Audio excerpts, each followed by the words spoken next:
बात यही है, अनुसूचित जाति जनजाति का मुख्यमंत्री बनता है तो मुझे प्रसन्नता होगी।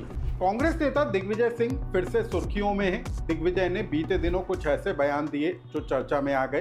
दिग्विजय सिंह ने कहा कि मध्य प्रदेश में अब मुख्यमंत्री SC/ST वर्ग से होगा तो उन्हें खुशी होगी। दिग्विजय सिंह ने कहा कि उनका अप्रैल में राज्यसभा का कार्यकाल खत्म हो रहा है और उनके उत्तराधिकारी के रूप में यदि कोई दलित चेहरा राज्यसभा जाएगा तो ये अच्छा होगा। इतना ही नहीं, दिग्विजय सिंह ने बीते दिनों दिल्ली में कांग्रेस की एक अहम बैठक में ये भी कहा कि वो अपना राज्यसभा का कार्यकाल पूरा होने के बाद मध्य प्रदेश में प्रस्तावित दौरा यात्रा पर निकलेंगे।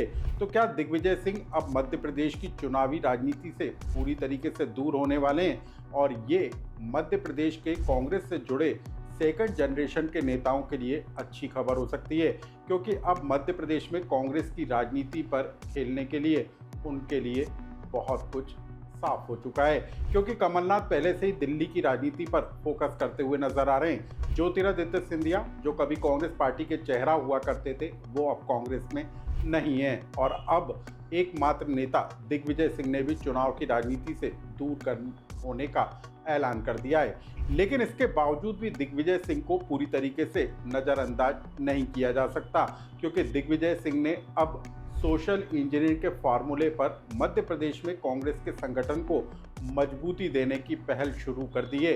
दिग्विजय सिंह ने भोपाल चैप्टर 2 के जरिए दलित एजेंडे को फिर से उठाना शुरू कर दिया है। दिग्विजय सिंह ने यह भी कहा है कि वो मध्य प्रदेश में अब प्रस्तावित दौरा यात्रा करेंगे। 2018 के विधानसभा चुनाव से पहले दिग्विजय सिंह ने नर्मदा यात्रा के जरिए कांग्रेस को सत्ता के करीब तक ला दिया था। ऐसे में दिग्विजय सिंह के भले ही चुनावी राजनीति से दूर होने का ऐलान कर दिया गया हो, लेकिन मध्य प्रदेश की राजनीति की बिसात पर अब दिग्विजय सिंह कुछ ऐसा करने जा रहे हैं जो 2028 के चुनाव से जोड़कर देखा जा रहा है। तो क्या करने वाले हैं दिग्विजय सिंह? क्या रही दिग्विजय सिंह के 56 साल की राजनीतिक करियर की कहानी और अब दिग्विजय सिंह का क्या इम्पैक्ट नजर आने वाला है? इस महत्वपूर्ण खबर को विस्तार से जानिए। नमस्कार, मैं हूं अनुराग श्रीवास्तव और आप देख रहे हैं लोकमत हिंदी। कांग्रेस पार्टी का एक ऐसा चेहरा जिसको संगठन के रणनीतिकार के तौर पर पहचाना जाता था, जो मध्य प्रदेश की सत्ता में 10 साल तक राज करता रहा और कांग्रेस पार्टी में कई महत्वपूर्ण पदों में रहा, उसका नाम है दिग्विजय सिंह। दिग्विजय सिंह का 56 साल का लंबा राजनीतिक करियर रहा है, लेकिन अब दिग्विजय सिंह ने चुनाव नहीं लड़ने का ऐलान कर दिया। यानी कि दिग्विजय सिंह का आखिरी चुनाव साल 2024 का लोकसभा चुनाव था। दिग्विजय सिंह का राज्यसभा सांसद का कार्यकाल भी अप्रैल 2026 में खत्म होने जा रहा है और दिग्विजय सिंह ने साफ कर दिया कि अब वो किसी तरीके का चुनाव नहीं लड़ेंगे। तो दिग्विजय सिंह जो कांग्रेस पार्टी के मंजे हुए खिलाड़ी और रणनीतिकार माने जाते हैं, क्या दिग्विजय सिंह की राजनीतिक अब यहाँ पर फुल स्टॉप होती हुई नजर आ रही है? क्या दिग्विजय सिंह आने वाले दिनों में किसी बड़े रोल में नजर आएंगे? इसको लेकर कयासों का दौर तेज हो गया है, क्योंकि दिग्विजय सिंह ने खुद ही साफ कर दिया है कि अब वो मध्य प्रदेश में प्रस्तावित दौरा यात्रा पर निकलने वाले हैं और मध्य प्रदेश में कांग्रेस के संगठन को मजबूत करेंगे। दिग्विजय सिंह ने कांग्रेस पार्टी के सोशल इंजीनियरिंग के फॉर्मूले पर भी काम करना शुरू कर दिया है। दिग्विजय सिंह ने OBC वर्ग को नजरअंदाज करते हुए अनुसूचित जाति और जनजाति वर्ग को साधने की कवायद पर काम शुरू कर दिया है और इसको लेकर भोपाल चैप्टर 2.0 पर भी काम उनकी तरफ से शुरू हो गया है। तो दिग्विजय सिंह की आखिर क्या है प्रोफाइल और कैसे उन्होंने अपने राजनीतिक करियर में एक बड़ा मुकाम हासिल किया, आप पहले इसे समझ लीजिए।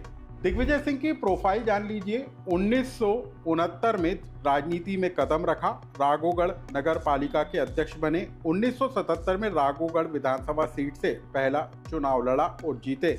1978-69 में प्रदेश युवक कांग्रेस के महासचिव बने। 1980 में राघोगढ़ से चुनाव जीतने के बाद अर्जुन सिंह मंत्रिमंडल में राज्य मंत्री बने। 1984 और 1992 में दिग्विजय सिंह को लोकसभा चुनाव में जीत मिली। 1993 और 1998 में मध्य प्रदेश के मुख्यमंत्री की कमान संभाली।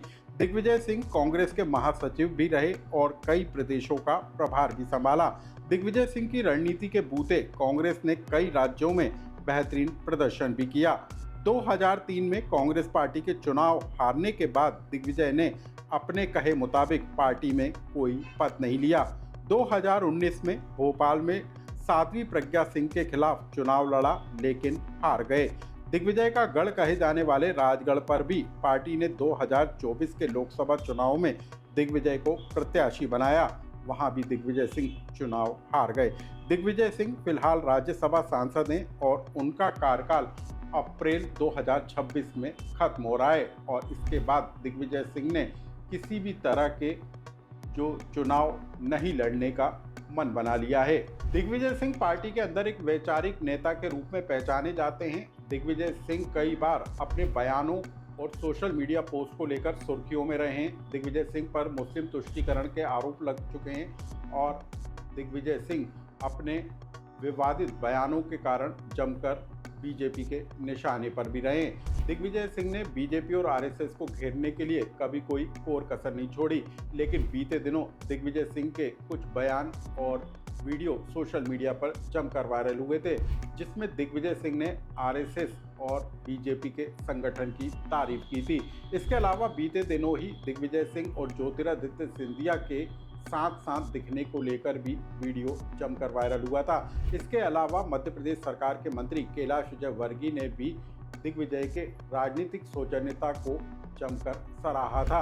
लेकिन दिग्विजय सिंह अब मध्य प्रदेश की राजनीति में एक नए रूप में दिखाई देने वाले हैं। दिग्विजय सिंह कांग्रेस के संगठन को मजबूती देने के लिए अब यात्राओं का दौर शुरू करने वाले हैं। ये वही दिग्विजय सिंह हैं जिन्होंने 2018 के चुनाव में यात्रा के जरिए कांग्रेस को मजबूती दी थी और अब कांग्रेस पार्टी के अंदर एक मार्गदर्शक की भूमिका में दिग्विजय सिंह नजर आने वाले हैं। कुल मिलाकर दिग्विजय सिंह को बीजेपी कभी भी नज़रअंदाज नहीं कर सकती है।